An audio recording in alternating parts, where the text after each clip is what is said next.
Entah kenapa gue tertarik cara bahasannya. Simple, mudah dimengerti, gak neko-neko, gak kepanjangan juga. Terlebih lagi penyampaian langsung ke inti target dan apa adanya.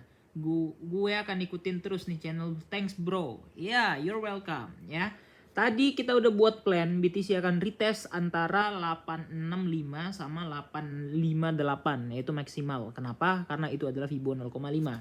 Dan jeng jeng jeng, benar-benar hanya ngetes untuk target kita di 86 berapa? 86 pas ya. Pas banget dia ngetes ke target kita. Wah, gacor juga ini CV ya. Gacor dong ya kan. Canda, nggak boleh sombong ya kan. Nah, jadi aku sebenarnya udah TP tadi guys di sini ya. Dan aku belum masuk lagi nih, aku mau scalping gitu rencananya ya. Tapi ya kita lihat dulu soalnya RSI-nya ini agak sedikit tanda kutip ya, hati-hati ya. Soalnya dan sebenarnya ini nggak ini sih, nggak apa namanya? Nggak bear div atau apapun. Jadi nggak ada indikasi bearish secara RSI, bahkan dia bullish. Kenapa? Karena dia membentuk uptrend gitu ya di channel RSI-nya. Nah, jadi dari area itu udah mantul ya, udah ada confirmation juga. Itu apa ya? Morningstar ya. Ini candle apa namanya? Candle merah satu, kemudian ada doji ya. Kemudian ada candle hijau. Ya Morningstar atau apa ya? Kayaknya bukan Morningstar. Kalau Morningstar beda itu dojinya ya. Tapi ya let's say itu kayak reversal candle ataupun confirmation candle membalik arah dari merah ke hijau. Udah ya. Dan sekarang hammer ya. Kayak mau membentuk hammer, kita lihat apakah akan hammer ya kalau di sini di candle yang ini. Oh iya, bad newsnya guys, sorry banget ini nggak bisa pakai PC, jadi agak sedikit kayak gini ya, sorry ya.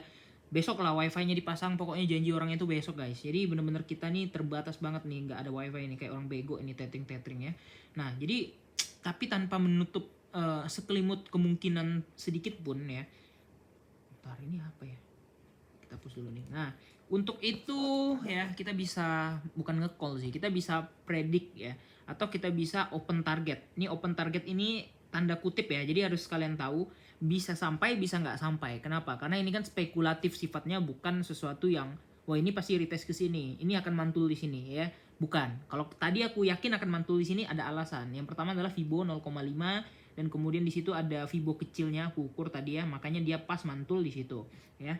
Nah, jadi ini IHNS sudah valid ya, pantulan retest juga udah valid. Jadi next target aku akan spekulatif dia ke 91051 atau Fibo di sini. Ya, dia akan main-main di situ lah gitu. Dengan catatan. Nah, ini ada catatannya nih.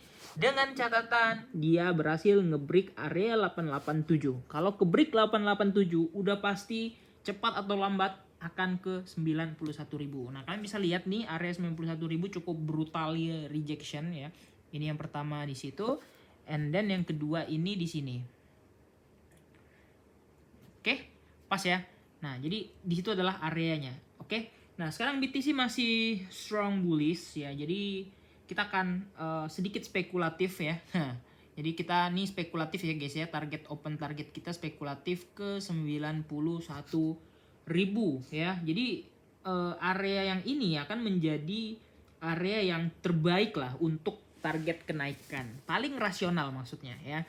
Paling rasional untuk kenaikan. Kenapa? Yang pertama adalah Fibo ya. Karena dia setiap jebol Fibo, maka dia akan magnet untuk next Fibo-nya. Meskipun nanti di sini dia tiba-tiba misalnya nih ada candle panjang tiba-tiba reject merah, yaitu ya biasalah gitu ya. Karena apa? Karena itu adalah price action dan juga di sini akan menjadi demand yang cukup tebal. Aku nggak tahu ya, aku belum cek apakah di atas itu ada order blocknya juga ya. Tapi yang jelas di sini adalah supply 4 hour atau supply 4 jam ya. Kok tahu Bang supply 4 jam? By Smart Money Concept. Terima kasih Smart Money Concept yang udah membuat analisa aku gacor gitu ya. Nah, jadi udah jelas ya. Di sini dia akan menuju ke wave C. Kalau wave C valid kita akan OTW 96.000 ya. Ingat ya, kita akan OTW 96.000 kalau sampai wave C-nya ini valid gitu. Jadi kalau misalkan dia ngebreak alias 91.000 itu bisa ada kemungkinan besar ya. Kalau ini kan sekarang kan tanda masih bukan kecil sih 50-50 ya. Karena ya dia harus ngebreak ini dulu ya. Yang terdekat dia ngebreak ini 88, habis itu dia harus retest ke 91, jebol 91 breakout dari 91 ada supply 4 jam yang cukup tebal. Aku belum cek apakah ada order block atau enggak. Ya nanti malam aku cek ya apakah ada order block atau enggak. Dan habis itu baru dia bisa naik ke atas 96.000. Oke. Nah, jadi kira-kira kayak gitu aja guys ya update kali ini ya. Kalian pakai aja mappingnya ini karena ini akan sangat berguna ya. Nah, jadi ini gambar aku yang sangat-sangat sederhana tapi sangat membantu. Terima kasih yang support dan merasa outlooknya terbantu. Jangan lupa untuk subscribe, jangan lupa untuk share juga biar banyak teman-teman kalian yang bisa belajar technical analysis. Nah, sesuai janji aku ya, studio aku udah jadi ya, wifi udah ada. Aku akan buatkan video tutorial untuk technical analysis pro to expert gitu. Jadi bukan yang asal bukan asal maksudnya, bukan yang sekedar oh ini demand, ini supply, enggak. Kita akan belajar yang lebih kompleks yaitu adalah market structure. Ingat, market structure itu adalah pembaca biar kalian tahu ya. Selanjutnya ini naik apa turun bang? Kenapa? Karena dari market structure itu kebaca lagi bullish, bearish, atau sideways ataupun konsolidasi. Itu yang paling penting ya. Nah jadi ya penting itu kalian bisa itu ya minimal kalian bisa baca lah. Udah beli, saatnya beli atau belum ya? Udah saatnya jual atau belum ya gitu ya kan? Simple aja. Oke, kira-kira kayak gitu aja. Makasih udah support semuanya. See you in the next video. Bye-bye.